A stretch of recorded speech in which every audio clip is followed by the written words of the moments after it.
Sir నమస్కారం sir. నమస్తే అండి. సార్ ప్రధాని మోదీ గారు చిరంజీవి గారి చేతికి ఒక భారీ బాధ్యతలు అప్పగించారని చెప్పేసి వార్తలు వైరల్ అవుతున్నాయి. అందుకు సంబంధించి ఆయన కూడా కృతజ్ఞతలు తెలిపారని చెప్పేసి చెప్తున్నారు. సో అంతకుముందు చిరంజీవి గారిని పొలిటికల్ గా తీసుకొద్దామని ప్రయత్నం చేసినా జరగలేదు. ఆయన కూడా అందుకు అంగీకరించలేని వార్తలు వచ్చాయి. మరి ఇప్పుడు ఎటువంటి బాధ్యతలు చిరంజీవి గారికి ఇచ్చారు మోదీ గారు సార్? మీరే ఏం లేదండి, వేవ్స్ అనే పేరుతో ఒక సమ్మిట్ ఒకటి జరుగుతోంది. అంటే world audio video entertainment summit అని ఒకటి నడుస్తోంది. అది దానిని ఎలా నిర్వహించాలంటే, ఇండియన్ సినిమా అనేది ప్రస్తుతం గ్లోబల్ మార్కెట్ ని టార్గెట్ చేసి ముందు వెళుతున్నటువంటి సందర్భంలో దానికి కొంత ప్రోత్సాహాన్ని ఉత్సాహాన్ని ఇవ్వటంలో భాగంగా ఈ వరల్డ్ సమ్మిట్, ఇది world audio video visual and entertainment summit గా నామకరణం చేశారు. సో దీనిలో అందరూ పార్టిసిపేట్ చేస్తారు ప్రపంచ స్థాయిలో. ఈ పార్టిసిపెంట్స్ ఈ వ్యవహారాలు ఎలా నడపాలి, దీన్ని అంటే సినిమా పరిశ్రమకు ఉపయోగకరంగా ఎలా నిర్వహించాలనే దానికి సంబంధించి ఆయన చాలా మందితో సలహాలు సూచనలు తీసుకుంటూ వీళ్ళందరినీ ఆ సమ్మిట్ నిర్వహణ కార్యక్రమాల్లో బాధ్యులుగా మార్చేటువంటి ఒక ప్రయత్నం చేశాడు ఆయన. ఈ ప్రయత్నంలో భాగంగా చిరంజీవి గారితో ఆయన వీడియో కాన్ఫరెన్స్ లో మాట్లాడారు. ఆ వీడియోను కూడా చిరంజీవి గారు షేర్ చేశారు. అయితే ఇక్కడ కేవలం ఆయనతోనే కాదు, అమితాబ్ బచ్చన్ తోనూ నడిచింది ఇది. నాగార్జున కూడా ఉన్నాడు, రజనీకాంత్ ఉన్నాడు, మిథున్ చక్రవర్తి ఉన్నాడు, ఇంకా ఉన్నారు. ఆయన అంటే గతం నుంచి కొంత బీజేపీ అనుకూలంగా వ్యవహరిస్తున్నటువంటి వాళ్ళు కూడా ఉన్నారు దీనిలో, ఇండస్ట్రీ నుంచి.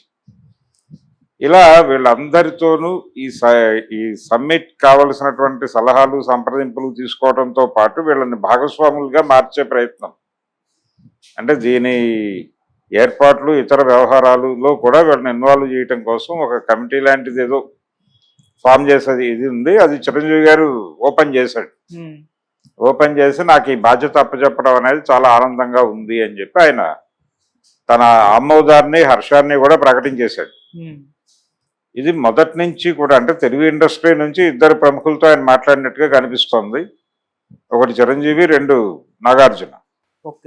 అయితే రాజమౌళి వీళ్ళు కూడా ఉన్నారు. నెమ్మదిగా వీళ్ళందరినీ ఇన్వాల్వ్ చేయొచ్చు, అంటే వీళ్ళు ఆర్గనైజ్ చేస్తారు ఎవరికి ఆ ఇండస్ట్రీ నుంచి. తమిళ ఇండస్ట్రీ నుంచి రజనీకాంత్, అలాగే అక్కడ బాలీవుడ్ నుంచి అమితాబ్, మిథున్ చక్రవర్తి తదితరులు వీళ్ళు ఆర్గనైజ్ చేయొచ్చు.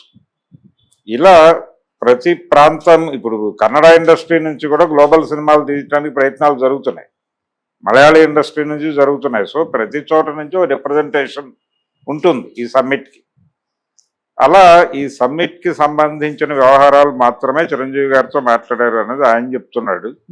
ఇంకా నాగార్జున గారు ఎక్కడా షేర్ చేసుకోలేదు. నాగార్జున గారు కూడా ఉన్నాడు దీనిలో.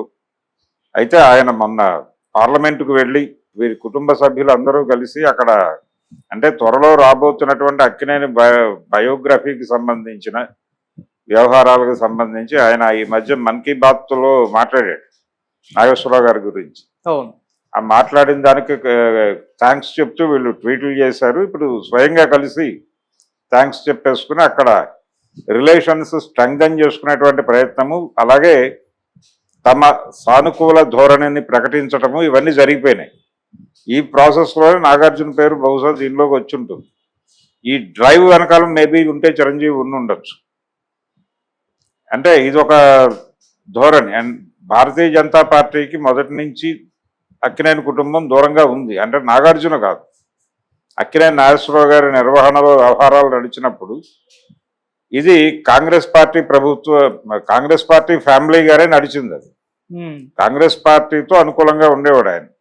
అంటే ఆంధ్రప్రదేశ్, ఉమ్మడి ఆంధ్రప్రదేశ్లో ఆయన యాక్టివిటీ ఎక్కువ నడిచింది. ఆయన యాక్టివిటీ ఎక్కువ నడిచినటువంటి ఉమ్మడి ఆంధ్రప్రదేశ్లో ఆయన యాక్టివ్గా ఉన్న రోజుల్లో రెండు పార్టీలే నడిచినాయి, ఒకటి కాంగ్రెస్, తెలుగుదేశం పర్టికులర్గా రామారావు గారి రెజిమ్. సో అలా చూస్తే ఆయనకి ఘర్షణ ఇక్కడే జరిగింది. తెలుగుదేశం హయాంలోనే ఆయన ప్రభుత్వంతో కొంత ఇబ్బంది పడ్డాడు. అంటే ఆయన స్టూడియోకి కేటాయించినటువంటి స్థలాన్ని తిరిగి హ్యాండ్ ఓవర్ చేయమని వాళ్ళు నోటీసులు ఇవ్వడం, ఈ గొడవ, ఆయన టెంబర్ ఎస్టేట్ పెట్టడం, అన్నపూర్ణ టెంబర్ ఎస్టేట్స్ అనే పేరుతో చదలవాడ వారి సహకారంతో ఆ దుకాణం పెట్టడం, అది కొంత వివాదాస్పదమైన వాళ్ళు నోటీసులు ఇవ్వడం, ఆ గొడవ తెలుగుదేశం హయాంలో జరిగింది. కాంగ్రెస్ పార్టీ ప్రభుత్వాలు ఆయనకి ఎప్పుడూ సహకరించినాయి.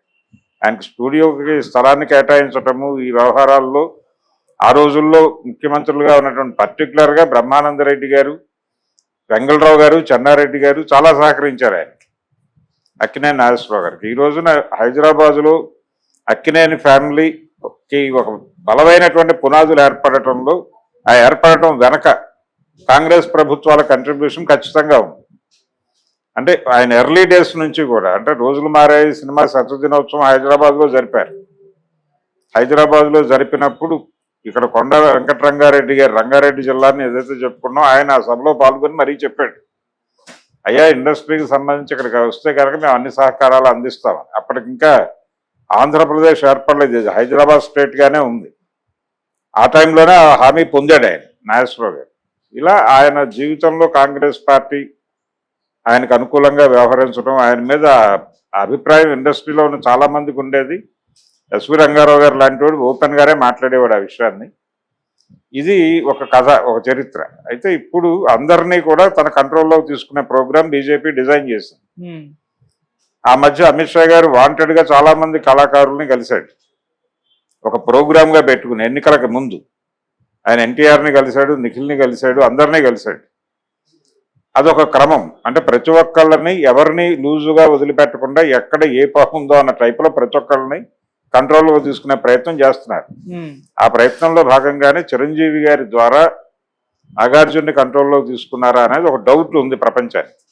అది నిజం కావచ్చు, అబద్ధం కావచ్చు. అబద్ధం కూడా అయ్యే అవకాశం ఉంది, ఎందుకంటే వాళ్ళు నేరుగానే ఆపరేషన్ చేస్తారు.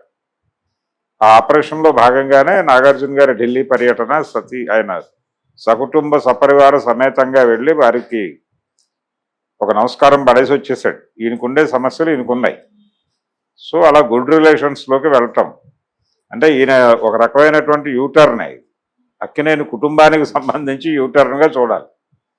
ఇలా అందులో భాగంగానే ఈ అంతర్జాతీయ సమ్మిట్ ఏదైతే వాళ్ళు అనుకున్నారో, ఈ సమ్మిట్ లక్ష్యం ఏంటంటే గ్లోబల్ మార్కెట్కి ఇండియన్ సినిమాని అలా అనుసంధానం చేయటం అనేది ప్రోగ్రాం. ఈ అనుసంధానం చేయటంలో కేవలం వీళ్ళు మాత్రమే కాదు, టెక్నీషియన్స్, ప్రొడ్యూసర్స్ వీళ్ళందరూ పార్టిసిపేట్ చేస్తారు. కాబట్టి ఇది ఇక్కడితో అవలా, ఇంకా ఉంది. ఈ నెక్స్ట్ వ్యవహారంలో డైరెక్టర్లు రావచ్చు. మోడీ గారు నేరుగా రాజమౌళితోనూ వీళ్ళతో కూడా వీడియో కాన్ఫరెన్స్ ద్వారా మాట్లాడవచ్చు. ఈ సమ్మిట్ జరిగే వరకు కూడా దీని మీద ఫోకస్ ఉంటుంది. ఈ ఫోకస్లో నడుస్తుంది. అదే దాదాపు చిరంజీవి గారు దీన్ని నర్మగర్భంగా వివరించి చెప్పాడు ప్రపంచానికి. సో ఆయనకి ఆల్రెడీ చాలా కాలంగా ఆయన టెక్నికల్గా కాంగ్రెస్ పార్టీ సభ్యుడైనప్పటికీ ఆయన భారతీయ జనతా పార్టీకి చాలా అనుకూలంగా నడుస్తోంది ఆయన ప్రయాణం.